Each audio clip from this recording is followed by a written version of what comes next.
Hello and welcome to class. I'm Empress Thelma Igwe, the learning difficulty expert and also known as the anointed teacher.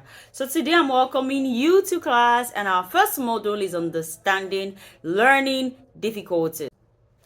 Every child learns differently, but for some children with dyslexia, ADHD, autism, or language disorder, this might be difficult.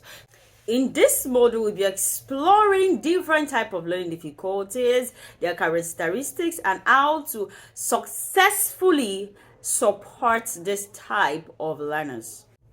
The first learning difficulty will be studying is dyslexia. And what is dyslexia? Dyslexia is when a child struggles with sounds, not just reading, because reading won't happen if a child can blend sounds. So it happens with when a child is struggling to identify sounds, blend sounds, comprehend text, read words, and understand spellings.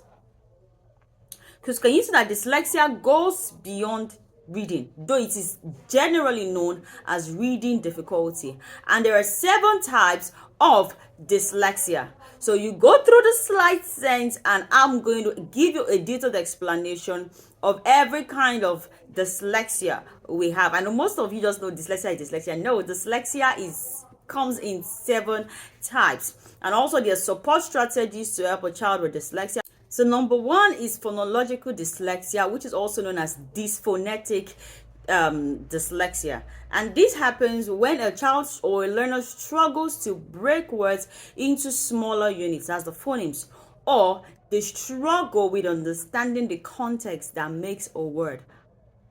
Now, what are the signs? The struggle with decoding, that is sounding out words aloud. They often depend on memorization than decoding. And lastly, they misspell words. For example, a child will write fruits as FRT instead of FRUIT, or will write cap as CP instead of CAP. That is a sign that the child is struggling with phonological dyslexia. So to help a child struggling with phonological dyslexia, focus more on sound blends. Work on scaffolding. Scaffolding is when you give a child support. For example, you're teaching a child with sound up. Now, everything you're teaching so to make the child remember the relationship of the sound up to a word, you use cap, because the child sees cap every day. So you infuse the app on cap in images. You can download. Pinterest is your friend. Twinkle is your friend. Google is your friend. Go online, download loads of worksheets to help a child with this. Then there are so many other materials.